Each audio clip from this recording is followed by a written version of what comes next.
नमस्कार दोस्तों, welcome to my YouTube channel exam Adhyayan. आज हम अर्थव्यवस्था की शुरुआत कर रहे हैं। इसको पढ़ रहे हैं हम। देखो, सबसे पहले एक अर्थशास्त्र नाम का शब्द इसको देखते हैं। अर्थशास्त्र नाम का जो शब्द है ग्रीक भाषा का ओक्यूनोमिया से बना है। इसमें ओक्यूस का मतलब होता है घरेलू और नोमियस का मतलब होता है प्रबंधन, यानी घरेलू प्रबंधन ही मतलब अर्थशास्त्र होता है। इस शब्द को सबसे पहले एडम स्मिथ ने दिया था। उन्होंने एक किताब लिखी थी वेल्थ ऑफ नेशन। ये लिखी थी 9 मार्च 1776 के समथिंग 1776 में। इतना याद रखना है, वेल्थ ऑफ नेशन। तो सबसे पहले अर्थव्यवस्था के बारे में, अर्थशास्त्र के बारे में एडम स्मिथ ने कहा था, इसलिए एडम स्मिथ को ही अपन क्या कहते हैं, अर्थशास्त्र का जनक कहते हैं। ठीक है। अब अपन मुख्यतः देखते हैं कि जो आर्थिक क्रिया होती है अर्थव्यवस्था में कितने टाइप की होती हैं। देखो, ये 4 क्रिया होती है: उत्पादन, उपभोग, वितरण और विनिमय।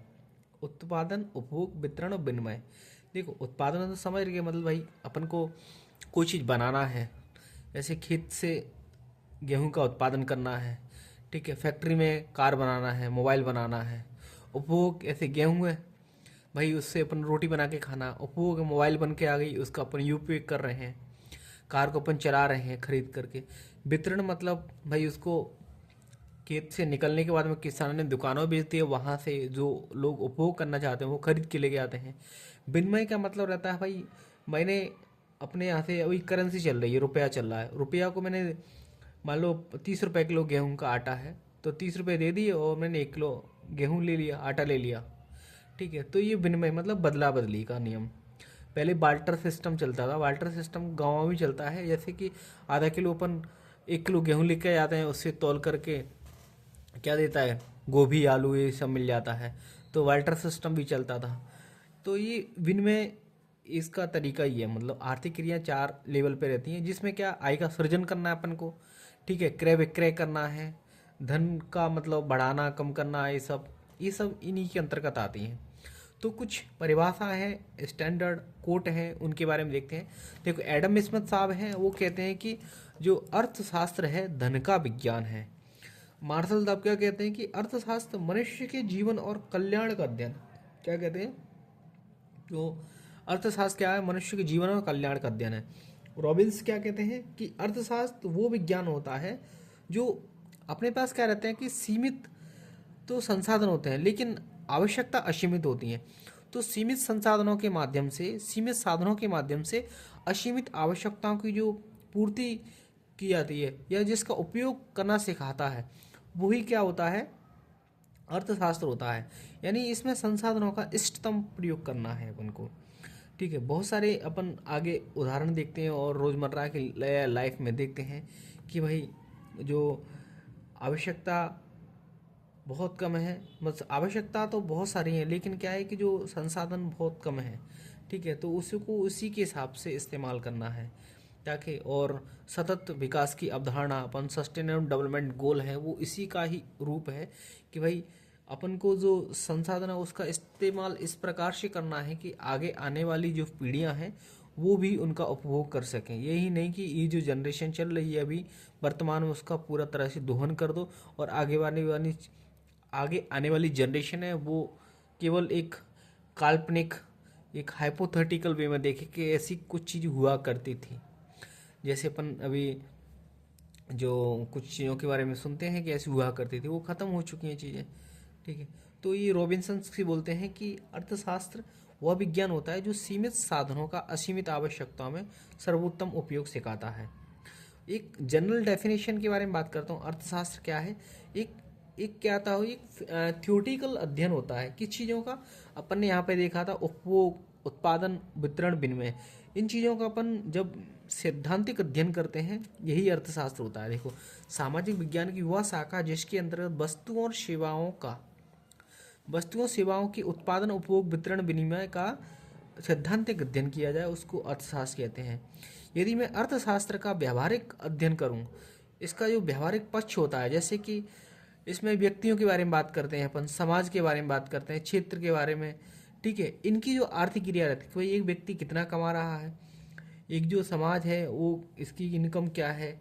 ठीक है। हमारे देश की जीडीपी क्या है। ठीक है, इन सब चीज़ों के बारे में बात की जाती है। और हालांकि जो अर्थव्यवस्था शब्द अकेला तो अधूरा शब्द होता है, इसमें किसी न किसी क्षेत्र के बारे में बात की जाती है, जैसे कि भारतीय अर्थव्यवस्था, मध्य प्रदेश की अर्थव्यवस्था, है ना, अमेरिका की अर्थव्यवस्था। तो जब ये शब्द पूरा होता है तो अर्थशास्त्र का ये व्यवहारिक पक्ष होता है, जिसके अंतर्गत व्यक्ति, समाज, देश और क्षेत्र की आर्थिक क्रियाओं का अध्ययन किया जाता है।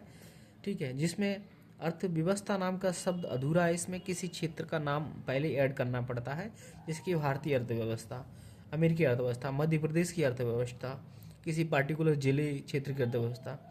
अपन बात करते हैं उद्देश्य। देखो, उसका उद्देश्य क्या होना चाहिए? लोक कल्याण की भावना है कि भाई तभी तो अपन इसका मैनेजमेंट कर रहे हैं अपन ना।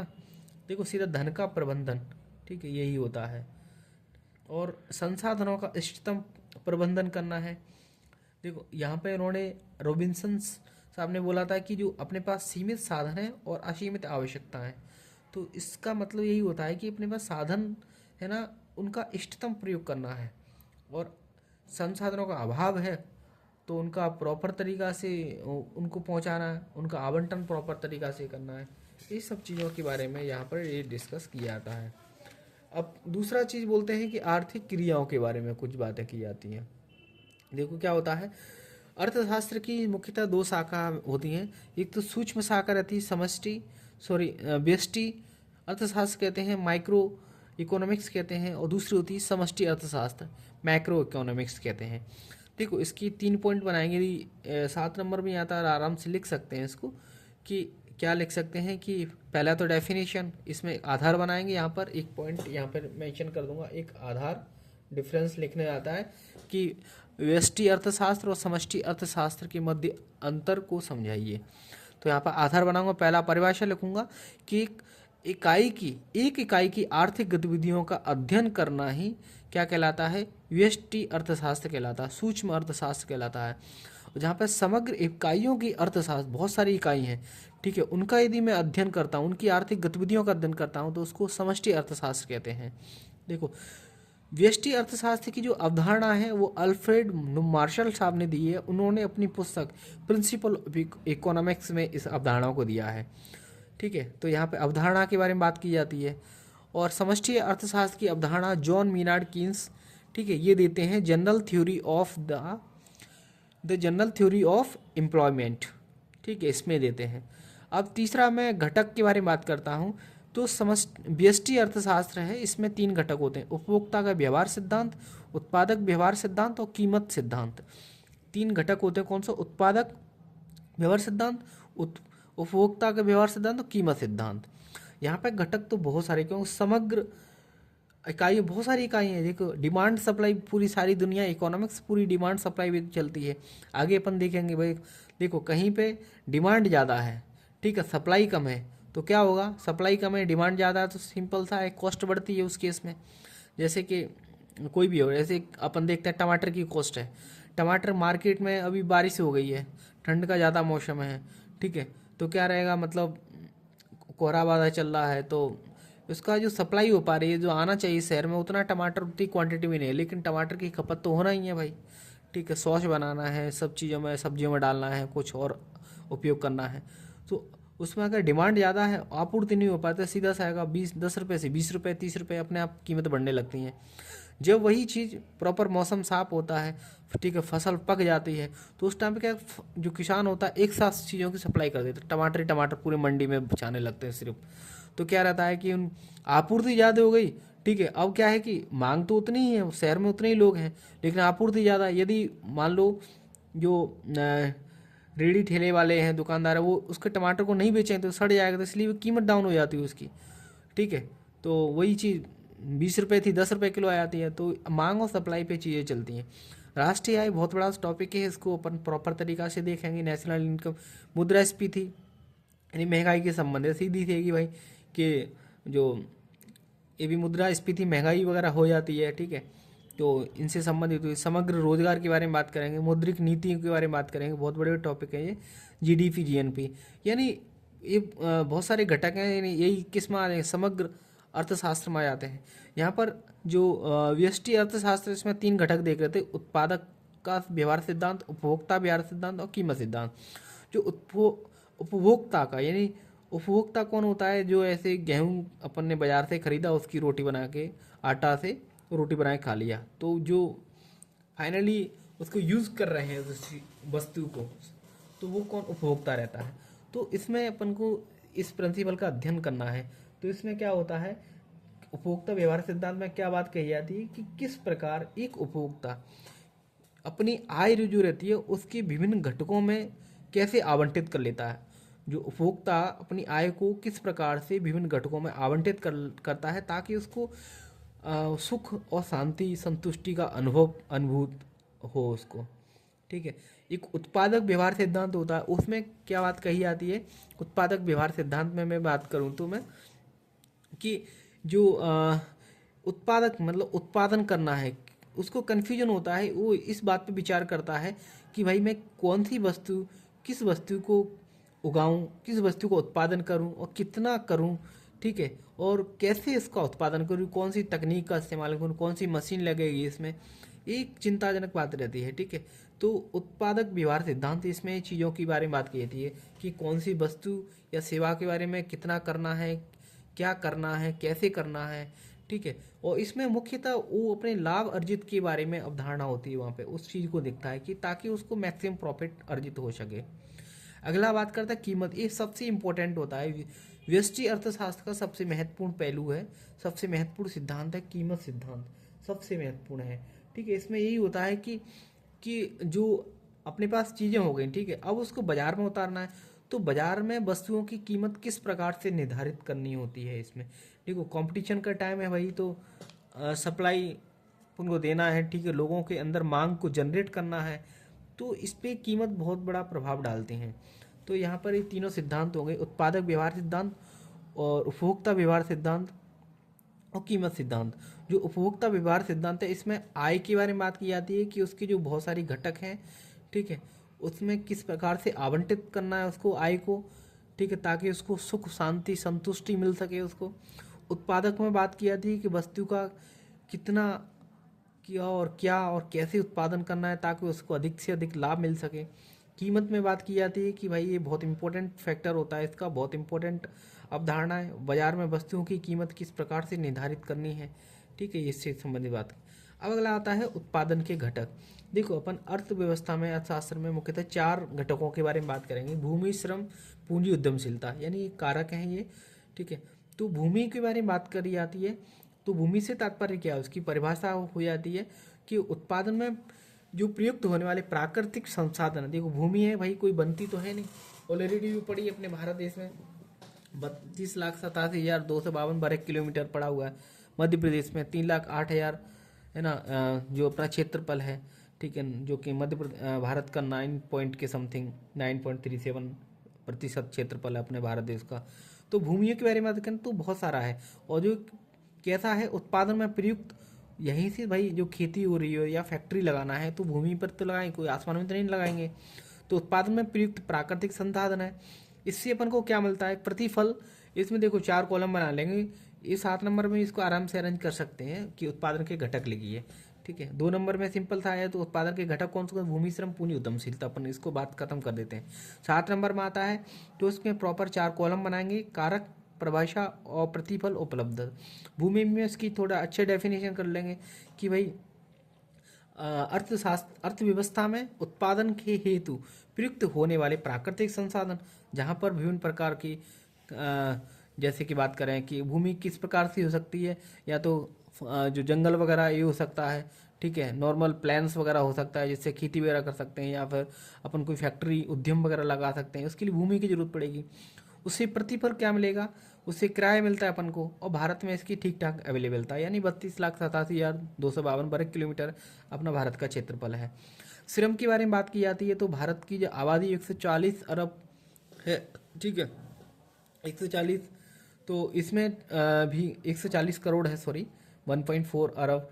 तो इसमें जो श्रम है, देखो श्रम की डेफिनेशन क्या हो जाएगी, मानव या तो अपने शरीर से बिल्कुल फिजिकल तरीका से मेहनत करता है, या पढ़ा लिखा व्यक्ति बिल्कुल कुशल और अकुशल जो श्रमिक होते हैं ठीक है, बिल्कुल इंजीनियर वगैरह है, उसने कोडिंग वगैरह सीख रखी है, कंप्यूटर का ज्ञान है उसको, टेलीकॉम सेक्टर के बारे में, जैसे कि बहुत सारे जो सेक्टर्स होते हैं, ठीक है, तो अपने माइंड का इस्तेमाल करता है।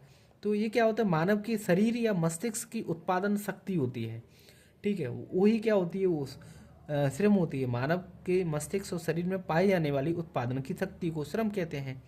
तो इससे क्या होता है, आदमी यदि मेहनत करेगा, ठीक है, तो उसको क्या प्रतिफल के रूप में वेतन मिलेगा, पैसा मिलेगा उसको। और भारत में भी ठीक ठाक है, अभी बताया था कि 140 करोड़ लोग भारत में रहते हैं, ठीक है, उसमें से बहुत सारे लोग कुशल अकुशल हैं। पूंजी के बारे में बात करें तो धन और तकनीकी, पूंजी से मतलब पैसा से मतलब सीधा सा है भाई, भारत में इसका बहुत अभाव है, तभी तो हम IMF, वर्ल्ड बैंक, इंडियन जो एशियन डेवलपमेंट बैंक, बैंकों से अपन पैसा उधार लेते रहते हैं। तकनीक की भी कमी है अपने पास भाई, अपन राफेल वगैरह बहुत सारी चीज़ों को अपन विदेश से मंगाते रहते हैं, ठीक है। अभी अपन देखा था कि अभी यूरोपियन यूनियन के साथ में समझौता हुआ है तकनीकी, वो अपन को सेंड करेंगे, ठीक है, अमेरिका से अपन तकनीकी, तो अपने पास यहाँ का अभाव है। देखो इससे क्या होता है, पूंजी रहती है तो उससे अपन को प्रतिफल के रूप में ब्याज मिलता है, और भारत में इसका अभाव है। उद्यमशीलता, वही जो फैक्ट्री खोलने की जो जोखिम लेने की क्षमता होती है, व्यक्ति की जोखिम लेने की क्षमता होती है, उसको उद्यमशीलता कहते हैं। इसका मतलब सीधा भाई, उद्योग डाला है या दुकान डाला है किसी ने, फैक्ट्री डाली, उसका पर्पज क्या रहता है, सीधा लाभ कमाना रहता है, और भारत में इसका बहुत अभाव है, ठीक है। तो उत्पादन के घटक के बारे में बात करें तो 4 घटक होते हैं, भूमि, श्रम, पूंजी, उद्यमशीलता। भूमि से क्या तात्पर्य, उत्पादन में प्रयुक्त प्रकार प्राकृतिक संसाधन। श्रम में क्या होता है, मानव की शरीर और मस्तिष्क में पाई जाने वाली उत्पादन की शक्ति। सिर्फ पूंजी में क्या होता है, धन और तकनीक से तात्पर्य होता है। उद्यमशीलता व्यक्ति की जोखिम लेने की क्षमता होती है। अर्थशास्त्र, अर्थव्यवस्था के क्षेत्र के बारे में बात करें, मुख्यतः 3 क्षेत्र होते हैं, आर्थिक क्रियाओं की प्रकृति के आधार पर, और कार्य की स्थिति के आधार पर, और अगला तो स्वामित्व के आधार पर। देखो इन दोनों को यहीं देख लेते हैं। स्वामित्व के आधार से तात्पर्य होता है कि भाई जहाँ पर जो सार्वजनिक और निजी दो होते हैं सेक्टर, यहाँ पर सार्वजनिक वाला इंग्लिश में बोलते हैं पब्लिक सेक्टर बोलते हैं इसको, और इसको प्राइवेट सेक्टर बोलते हैं। पब्लिक सेक्टर मतलब जहाँ पर सरकार की भागीदारी 50% से अधिक, यानी 51% भी हो सरकार की भागीदारी, तो सीधा सार्वजनिक सेक्टर हो जाता है वो, ठीक है, सार्वजनिक क्षेत्र। और जहाँ पर जो सरकार की जो मतलब निजी समूह होता है ना, जो प्राइवेट लोग रहते हैं, उनकी पार्टनरशिप 50% से कम है, 49-30 जितनी भी प्रतिशत हो, वो निजी सेक्टर में आता है। ऐसे अपने जो बैंक वगैरह होते हैं, ठीक है, भारत संचार निगम लिमिटेड, महारत्न कंपनियां बहुत सारी भारत की 14 कंपनियां अभी प्रेजेंट में, ठीक है। अभी HAL जो क्या बोलते हैं, हिंदुस्तान एरोनॉटिकल जो लिमिटेड है, वो 14 नंबर की महारत्न कंपनी बनी है। कई नवरत्न कंपनी, मिनी रत्न कंपनी पब्लिक सेक्टर की कैटेगरी में आती है। इनका तात्पर्य यही है कि भाई इनका जो सरकार का जो इसमें भागीदारी है, इनका सरकार का जो शेयर है वो 50% से ज़्यादा है, 51 कितना भी हो सकता है, ठीक है। वो कैटेगरी किस में आती है, सार्वजनिक में। और जहाँ पर जो प्राइवेट सेक्टर है वो 49% या उससे कम रहता है, ठीक है, वो इसमें आ जाता है। कार्य स्थितियों के बारे में 2 प्रकार से रहते हैं कार्य के आधार पर, संगठित और असंगठित। देखो संगठित से तात्पर्य जो सरकारी कंपनी में जो काम कर रहे होते हैं लोग ज़्यादा तरीका से, या जो MNC वगैरह में होते हैं, वो ऑलमोस्ट किस में आते हैं, संगठित में होते हैं। जो दिहाड़ी मजदूर होते हैं, ठीक है, वो असंगठित में आ जाते हैं। देखो उनमें कुछ कुछ बातें रहती हैं, जैसे कि संगठित में इनका जो नियंत्रण रहता है, जो सरकार जो गाइडलाइंस रहती है कि भाई कब कितनी छुट्टी मिलनी है, ठीक है, कब कहाँ पे जाना है, कब सैलरी आएगी, ठीक है, ये सारे नियम कानून से रहते हैं। और एम्प्लॉय की तरफ से भी रहता है, इसको भी उल्लंघन नहीं करना है इन चीज़ों का, तो ये संगठित क्षेत्र में रहता है। लेकिन यहाँ पर ऐसा कुछ संगठित जो सरकारी नियंत्रण से सब चीज़ें बाहर होती हैं, ठीक है। और इसमें वेतन के बारे में अभी बताया था कि भाई इनका निश्चित होता है कि भाई 30 से 31 तारीख को वेतन आना ही है, ठीक है, और नियम रेगुलर होता है, नियमित तरीका से आता है, ये नहीं कि भाई अगले महीने, और इनका ऐसा कुछ नहीं होता, कभी काम मिला को नहीं मिला। और ज़्यादा तरीका से जो संगठित क्षेत्र में ऐसा जरूरी नहीं है, वैसे कुशल अकुशल दोनों ही हो सकते हैं। सुविधाओं के बारे में, इनको कई सारी की सुविधा मिलती है, पेंशन मिलती है, छुट्टियां भी प्रॉपर मिलती हैं, बीमा भी रहता है इनका, ठीक है, अनुकंपा नियुक्ति वगैरह बहुत सारी चीज़ें रहती हैं।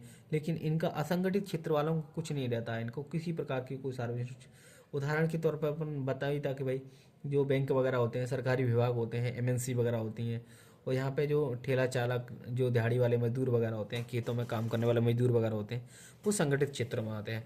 अगला बहुत इंपॉर्टेंट है, प्राथमिक क्षेत्रों के बारे में बात करेंगे, ठीक है। जो आर्थिक क्रियाओं के आधार पर अपने पास जो क्षेत्र होते हैं, जैसे कि प्राथमिक क्षेत्र, द्वितीयक क्षेत्र, तृतीयक क्षेत्र, चतुर्थक क्षेत्र, पंचम क्षेत्र, ये 5 क्षेत्रों के बारे में बात करी जाती है। तो सबसे पहले स्टार्टिंग करते हैं प्राथमिक क्षेत्र से। देखो प्राथमिक क्षेत्र से सीधा सा मतलब मैं बोलता हूँ कि भाई ऐसे क्षेत्र जो कि प्रकृति पर निर्भर होते हैं, ठीक है। ऐसे क्षेत्र जिनकी आर्थिक गतिविधियाँ होती हैं प्रत्यक्ष रूप से प्राकृतिक संसाधनों का दोहन करते हैं, प्राकृतिक संसाधनों का प्रयोग करते हैं, ठीक है, उनको क्या कहते हैं, प्राथमिक क्षेत्र कहते हैं। तो इसमें कुछ सेक्टर होते हैं, जैसे कि यहाँ पर मैंने लिख रखा है कि कृषि हो गई, पशुपालन हो गया, मत्स्य पालन हो गया, वानिकी हो गई, डेयरी हो गई, खनन उत्खनन। देखो खनन उत्खनन दो शब्द होते हैं। खनन का मतलब होता है हॉरिजेंटल, यानी सीधा मुझे ऐसा जो खुदाई कर रहे होते हैं, ठीक है। और उत्खनन में मतलब होता है हॉरिजेंटल, ठीक है, तो उसको उत्खनन कहते हैं। देखो कृषि में अपन को पता है भाई खेती करना है अपन को, ठीक है, फसल उगाना है, तो ये कृषि से संबंधित क्षेत्र हो जाता है। पशुपालन में अपन को जो पशु डेयरी पशुपालन वगैरह होता है, ठीक है, जैसे अपना दूध चाहिए, मांस चाहिए, ऊन चाहिए, ठीक है, अपन को एक घोड़ा गाड़ी, बैलगाड़ी, ये सब पशुपालन में आता है, ठीक है।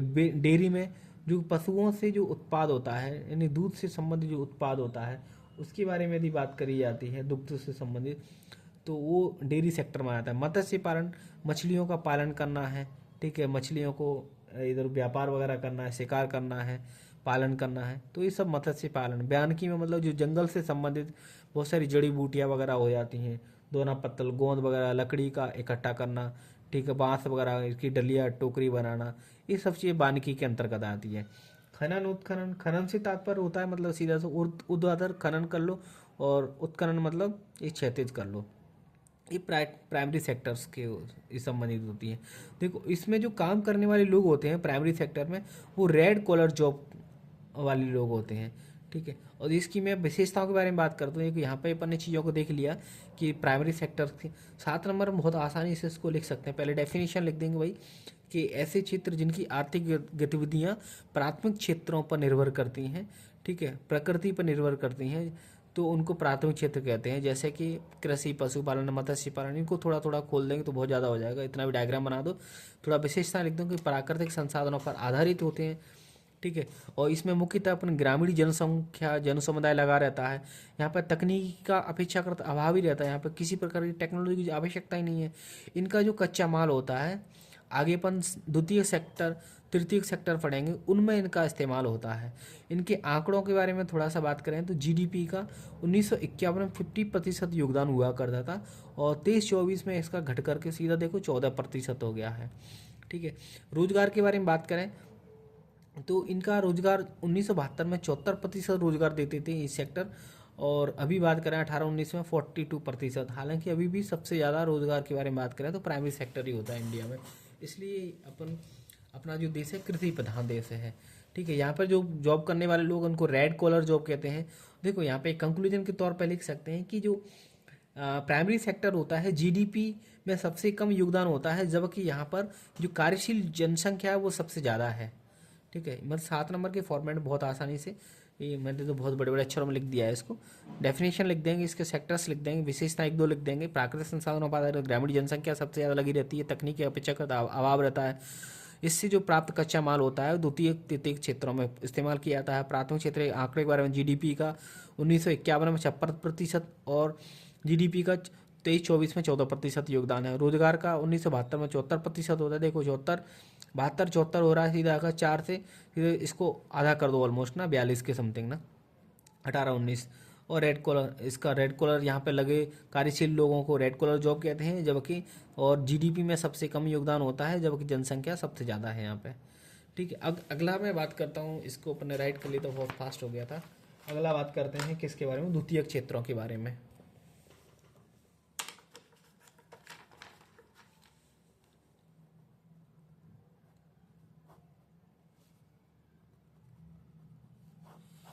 द्वितीय क्षेत्रों में इसकी भी डेफिनेशन बहुत आसान है। देखो प्राथमिक क्षेत्र से जो कच्चा माल प्राप्त हो रहा होता है, कहाँ से, प्राथमिक क्षेत्र से जो कच्चा माल प्राप्त होता है उसका अपन को क्या करना है, उसकी क्वालिटी को बढ़ाना है, ठीक है।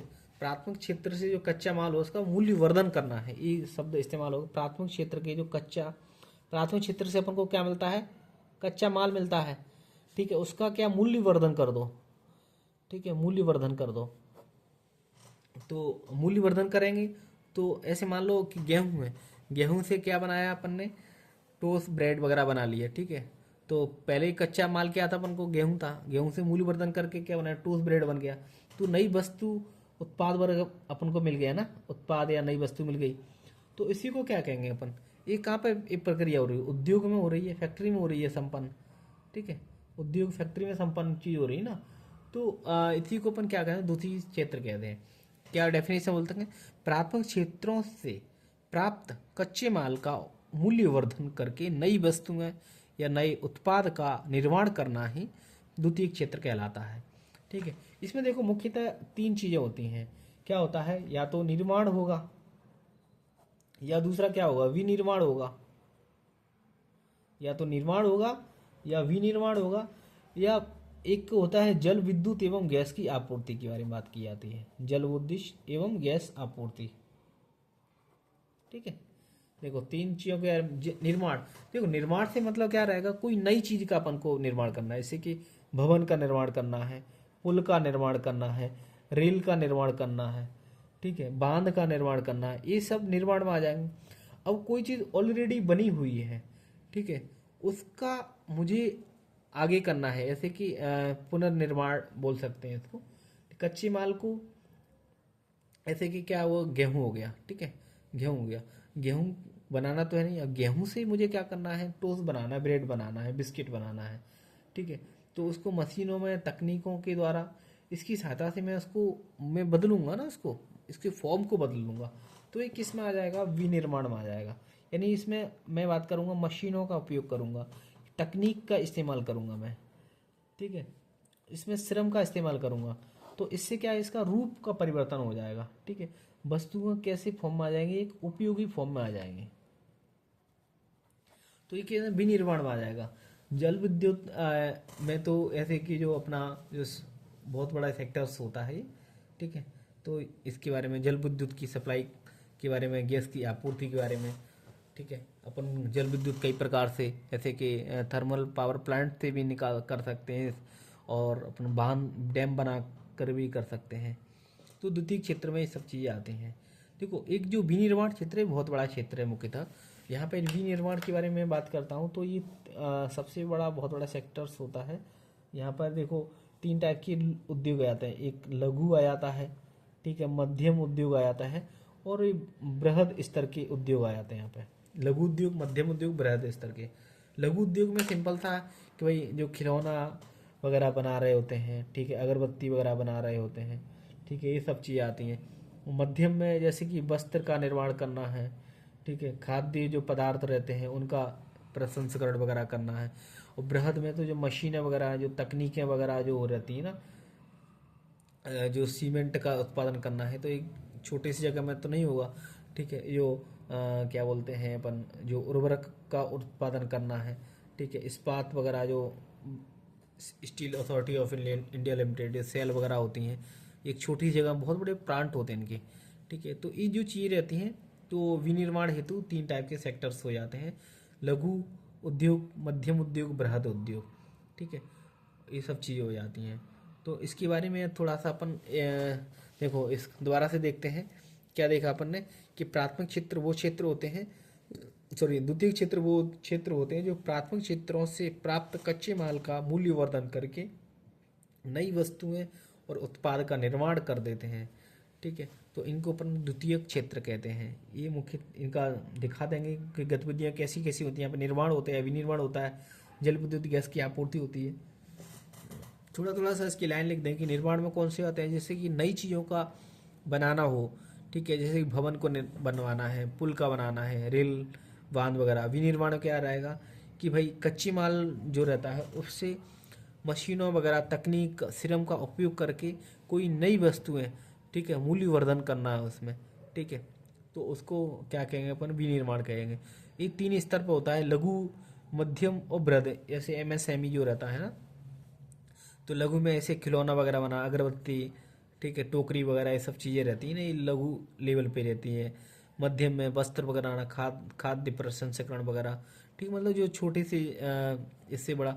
बृहद में बहुत बड़े स्तर में जो फैक्ट्री जो खोली जाती है, ठीक है, जहाँ पे मशीनें वगैरह बहुत लार्ज स्केल पर यूज़ की जाती हैं, ठीक है, उनको कहते हैं। इसमें देखो विशेषताओं के बारे में यहाँ पर लिखे हैं, तो अपन क्या कर रहे हैं, देखो विशेषताएं।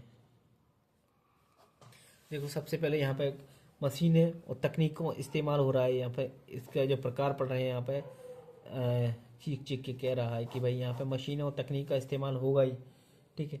और दूसरा क्या है कि अपन कच्चा माल का अपन क्या कर रहे हैं, जो प्राथमिक क्षेत्र से जो कच्चा माल मिल रहा है उसका मूल्यवर्धन किया जा रहा है, ठीक है। कच्चे माल का मूल्यवर्धन हो रहा है, ठीक है। और इसी का मतलब जो अपन जब आगे राष्ट्रीय आय वगैरह पढ़ेंगे तो यहीं से प्रभावित होती है। राष्ट्रीय आय और रोजगार में बहुत बड़ा इसका योगदान होता है, ठीक है। इसी के आंकड़े बहुत ज़्यादा आते हैं। और एक क्या रहता है, एक टाइप से द्वितीय क्षेत्र होता है। देखो प्राथमिक सेक्टर के बारे में यहाँ पे देखा था कि अपन ने यहाँ पे मुख्यतः ये एक्टिविटी कहाँ पे हो रही थी, गतिविधि ग्रामीण समुदाय में हो रही है। लेकिन ये वाली जो एक्टिविटी हो रही है मुख्यतः कहाँ पर, शहरी क्षेत्र में। एक टाइप से जब ग्रामीण से शहरी और एक संक्रमण टाइप का ये शहरी जो क्षेत्र होता है, एक संक्रमणकालीन संक्रमण को दिखाता है, ठीक है। संक्रमणीन अर्थव्यवस्था है, ग्रामीण क्षेत्र से शहरी क्षेत्र की हो। इसके कुछ आंकड़ों के बारे में बात करें यहाँ पे, जैसे कि यहाँ देखा था अभी अपन ने कुछ आंकड़े, तो ऐसे ही आंकड़े यहाँ पे भी देखते हैं अपन कि इसके आंकड़े के बारे में बात करें तो मुख्यतः अपन बात करेंगे यहाँ पे, एक तो जीडीपी के बारे में बात करेंगे और दूसरा इसकी एम्प्लॉयमेंट रोजगार के बारे में बात करेंगे। जीडीपी में अपन एक तो पुराना वाला आंकड़ा देखेंगे 1951 वाला देखेंगे और रिसेंट वाला देख लेंगे, ठीक है, 23-24 का। ऐसे ही रोजगार में अपन दो चीज़ों के देखेंगे, एक तो पुराना वाला देखेंगे 1972 का अवेलेबल था और 2019-20 का, ठीक है। तो 1951 के टाइम पर जो द्वितीय क्षेत्र था उसका जीडीपी में योगदान 15% था। देखो इसका योगदान कितना था, 56% था। लेकिन अपन बात करें फैक्ट्री वगैरह अपने पास ज़्यादा नहीं थी, 15% ही इनका जीडीपी में हुआ करता था योगदान। 23-24 में सीधा सागा इसका बहुत तुरंत ही घट गया, लेकिन इसका ठीक ठाक मतलब, लेकिन अपेक्षाकृत कम ही बढ़ा है 30% के समथिंग।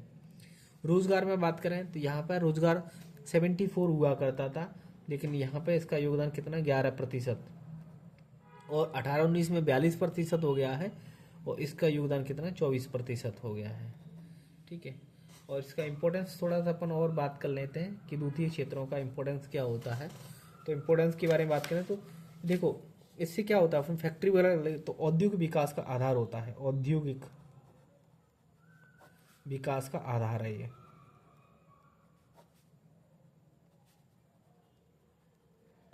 ठीक है। और दूसरा अपन क्या लेंगे, देखो इससे अभी यहाँ पे अपन ने देखा था कि राष्ट्रीय आय रहती है, रोजगार में इसकी बहुत बड़ी भूमिका रहती है। ग्रामीण से शहरी की ओर जो औद्योगिकरण हो रहा है उसमें एक संक्रमण को दर्शाता है ये, ठीक है। तो क्या हो गया, औद्योगिक विकास का आधार हो गया, ठीक है। रोजगार सृजन में सहायक होता है, रोजगार सृजन में सहायक होता है, ठीक है। निर्यात जो रहता है और आय में वृद्धि को दिखाता है ये, ठीक है। और शहरीकरण को बढ़ावा देता है, किसको, शहरीकरण को, शहरीकरण को। अभी तो बोला था कि भाई ग्रामीण से शहरी की ओर जा रहे हैं ना, एक संक्रमण को दिखाता है। जो प्राथमिक जो क्षेत्र होता है वहाँ की एक्टिविटी मुख्यतः ग्रामीण स्तर पर रहती है, ग्रामीण जनसंख्या उसमें इन्वॉल्व रहती है। यहाँ पर रहती, ऐसा जरूरी नहीं है कि ये भी नहीं रहती होंगे, एक मुख्यतः ये शहरीकरण को बढ़ावा देता है, ठीक है। यहाँ पे अपन देखते हैं कहीं फैक्ट्री खुल जाए तो तुरंत ही लोग सड़कों के किनारे प्लॉट वगैरह लेने लगते हैं, तुरंत ही उसको शहर बना देते हैं, ये सब चीज़ें रहती हैं। देखो यहाँ पर एक जो पॉइंट था कि जो प्राइमरी सेक्टर में जो लोग काम करते हैं उनको रेड कॉलर जॉब कहते हैं, और यहाँ पर जो काम करते हैं एक तो देखा था एक कुशल लोग काम करते हैं, दूसरा अकुशल लोग काम करते हैं। जो अकुशल मतलब जो दिहाड़ी मजदूर वगैरह होते हैं वो होते हैं, उनके कपड़े तो गंदे हो जाते हैं, ठीक है। तो ब्लू कलर जॉब कहते हैं उनको, कैसे कहते हैं, ब्लू कलर वाले लोग क्या कहते हैं। और जो कुशल वाले लोग बढ़िया आराम से अपनी सीट पे बैठे रहते हैं, इंजीनियर्स वगैरह जो जो हाई क्वालिटी हाई जो पढ़े लिखे लोग रहते हैं, ठीक है। तो उनकी जो कैसी शर्ट रहती है वाइट, वो गंदी नहीं होती है, तो इसको वाइट एक एज मतलब याद करने के तौर पे बोल रहा हूँ मैं, वाइट कॉलर जॉब कहते हैं किनको, जो कुशल जो श्रमिक रहते हैं, ठीक है, उनको कहते हैं वाइट कॉलर जॉब कहते हैं। और जो अकुशल होते हैं उसको ब्लू कॉलर जॉब कहते हैं, ठीक है। रेड कॉलर जॉब किसको कह रहे होते हैं अपन, जो प्राथमिक क्षेत्र में काम कर रहे होते हैं, ठीक है। अब अगला अपन और बात करते हैं किसके, तृतीय क्षेत्र के बारे में बात करते हैं।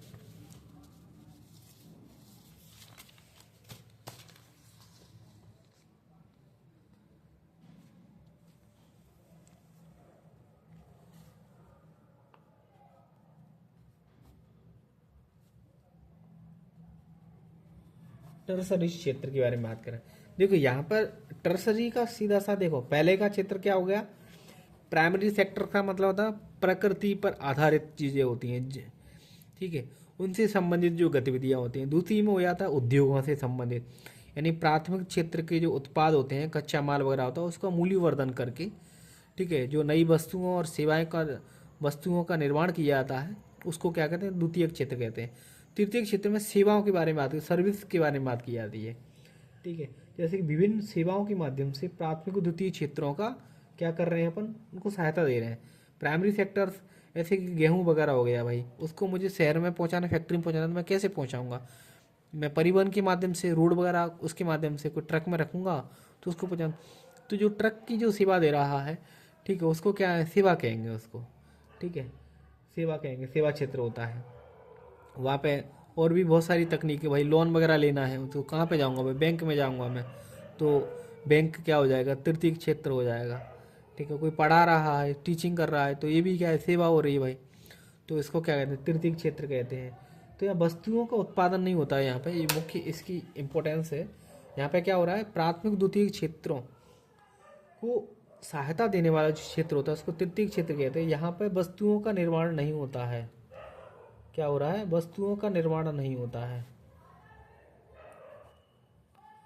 ठीक है, बल्कि यहाँ पे सिर्फ क्या होती है, सेवाओं का उत्पादन और वितरण होता है, ठीक है, सेवाओं का ही क्या होता है, उत्पादन और वितरण होता है।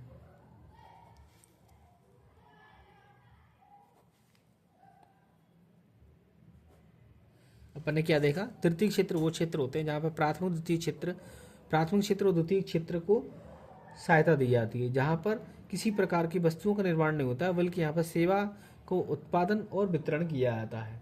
इसकी मुख्य एक्टिविटी के बारे में देखें तो कई प्रकार की एक्टिविटी होती हैं, जैसे कि भाई मुख्यतः मैं अभी मैंने बोला था कि परिवहन के बारे में, परिवहन में क्या होता है कि भाई एक स्थान से किसी वस्तु को लेकर के दूसरी जगह पहुंचाना है उसको, ठीक है, आवागमन गमन करना है। यदि मुझे भाई कहाँ पे, मुरैना से कहाँ जाना है, दिल्ली जाना है, इंदौर जाना है, मैं ट्रेन में या बस में या व्हीकल्स में उससे चला जाता हूँ, तो ये क्या परिवहन हो जाता है, ठीक है। व्यापार में क्या होता है, व्यापार में भाई भाई आप मुझे रुपया दोगे तो मैं कोई वस्तु दे दूंगा, दुकानदार के पास जाएंगे तो उत्पादों का क्रय विक्रय होता है यहाँ पर, सीधा सा आएगा, ठीक है। और इसमें मुख्य क्या होता है, लाभ के लिए काम कर रहा होता है। और वो तो बैंकिंग के बारे में बात करें अपन, बैंकिंग सर्विस के बारे में, बैंकिंग में भाई यहाँ पे जो लोन को देना वगैरह होता है आर्थिक रूप से, ठीक है। अगला होता है संचार के बारे में बात करना, भाई फ़ोन पे बात करना है मुझे, यानी आपस में बातचीत करने के लिए जो चीज़ें होती हैं, टेलीफोन के बारे में, मोबाइल के बारे में, इंटरनेट के बारे में, ये संचार सेवा हो जाती हैं, ठीक है। पर्यटन के बारे में, ठीक है, कहीं घूमना फिरना होता है, ठीक है, वहाँ भी ये सब कोई गाइड वगैरह जो काम, गाइड का जो काम कर रहा होता है। रियल एस्टेट आजकल ये चल गया है, रियल एस्टेट मतलब सीधा प्रॉपर्टी का बेचना खरीदना, ये सब चीज़ें होती हैं, ठीक है। डॉक्टर्स वगैरह चिकित्सा के क्षेत्र में भी, कई टीचिंग के क्षेत्र में भी, ठीक है, कई प्रकार के हो सकते हैं, तो ये कई प्रकार के क्षेत्र हो सकते हैं, ठीक है। इसमें ये जो विशेषता रहती है मुख्यतः ये देखो, अपन ने यदि डेफिनेशन किसी चीज़ की देख ली तो ऑलमोस्ट बहुत सारी विशेषता तो वहीं से मिल जाती है। तो यहाँ पे पहली विशेषता तो क्या आ जाएगी, ये मुख्यतः सेवा प्रदान करते हैं, ठीक है, सेवा प्रदान की जाती है यहाँ पे, ठीक है। और दूसरा अपन मैं बात करता हूँ तो यहाँ पे कौन से क्षेत्र हो जाते हैं, क्षेत्रों के नाम लिख दो, जैसे कि संचार का क्षेत्र हो या पर्यटन का क्षेत्र होता है, बैंकिंग सेक्टर्स हो जाता है, ठीक है, और कई क्षेत्रों के बारे में बात की जाती है। और सीधा सा और तीसरी विशेषता कौन सी, डेफिनेशन से अपन देखा कि प्राथमिक द्वितीय क्षेत्रों को ये क्या कर रहा है, मदद कर रहा है, ठीक है, इनकी विशेषता हो गई सीधी सी आगे, ठीक है। और इसका जो इसको कंक्लूजन के तौर पर एक डाटा भी और दे देंगे इसके बारे में, ठीक है। और कंक्लूजन लिखना है तो सीधा का आज वर्तमान के दौर में सबसे तेजी से विकसित होने वाला क्षेत्र है, ठीक है, सबसे ज़्यादा रोजगार इसी क्षेत्र में भारत को मिला। यदि आंकड़ेपन में बात करता हूँ तो यदि मैं इसके आंकड़ों के बारे में बात करें तो ये जीडीपी वाला ये हो गया, यहाँ पे रोजगार का क्षेत्र हो गया, ठीक है, ये वही दोनों को बनाएंगे। ठीक है, कौन सा 1951 वाला आंकड़ा देखेंगे और वर्तमान वाला 2023-24 वाला देखेंगे। ठीक है, ऐसे ही यहाँ पर कौन सा देखेंगे, 1972 वाला देखेंगे, और जब भी अवेलेबल था 18-19 वाला ये देखेंगे। तो 1951 में जो योगदान था 29% जीडीपी में हुआ करता था। अभी वर्तमान में देखें सीधा करके देखो कितना, 55% योगदान है इसका। 1972 में योगदान कितना था, 15% रोजगार में था, लेकिन अभी देखें सीधा दुगना 30% योगदान यहाँ से मिल रहा है। ठीक हो, सबसे ज़्यादा हालांकि नो डाउट 50% के ऑलमोस्ट किसका रहता है योगदान, 45 के प्रतिशत कृषि का रहता है, 30% किसका रहता है से इसका रहता है। ठीक है, और 20-22-24% के समथिंग किसका हो रहा है योगदान, अपना इसका हो रहा है सेकेंडरी सेक्टर का। ठीक है, तो यही चीज़ है यहाँ पे। और अगला अपन बात करते हैं इनकी इम्पोर्टेंस, तो छोड़िएगा इम्पोर्टेंस में ये रोजगार सृजन बहुत महत्वपूर्ण है वर्तमान में। ठीक है, प्राथमिक द्वितीय क्षेत्र को बहुत सहायता देता है। ठीक है, विशेषता योगदान ऑलमोस्ट सेम हो जाते हैं। ठीक है, इससे क्या राष्ट्रीय आय वगैरह में वृद्धि हो रही है। एक होता है अगला चतुर्थ सेक्टर, मुख्यतः तो 3 ही सेक्टर होते हैं, लेकिन तभी चतुर्थ और पंचम सेक्टर के बारे में एक एक दो दो लाइन देख लेते हैं। चतुर्थ और पंचम, देखो यहाँ पर चतुर्थ का मतलब सीधा ज्ञान से संबंधित चीज होती है, और यहाँ पर जो उच्च जो स्तरीय जो कमेटी रहती है, उच्च स्तर के जो लोग रहते हैं वो निर्णय लेते हैं, वो पंचम सेक्टर्स में आते हैं। जो ज्ञान से संबंधित, जो सूचना से संबंधित बात की जाती है। ठीक है, अनुसंधान रिसर्च एंड डेवलपमेंट हर कोई तो नहीं कर पाता भाई, जो ज्ञानी वगैरह लोग पीएचडी वगैरह किए होते लोग वही कर पाते हैं, जो साइंटिस्ट वगैरह होते हैं। ठीक है, तो यहाँ पर जो बात की जाती है चतुर्थ सेक्टर में ये चीज़ होती है, कौन सी, कि सूचना प्रौद्योगिकी के बारे में बात करें। ठीक है, अनुसंधान के बारे में बात करें, रिसर्च के बारे में बात करें। ठीक है, सलाह वगैरह लेना होता है सेवाओं से संबंधित, तो ये सब चीज़ें चतुर्थ क्षेत्र में आती हैं। और पंचम क्षेत्र में जो उच्च स्तर के जो लोग रहते हैं वहाँ पर नीतियाँ, जैसे कि जो प्राइम मिनिस्टर वगैरह रहते हैं, उनके जो सेक्रेटरी जो कुछ डिसीजंस, जो कोई नीतियाँ पॉलिसी बनाते हैं, उनके जो डिसीजन दिए जाते हैं।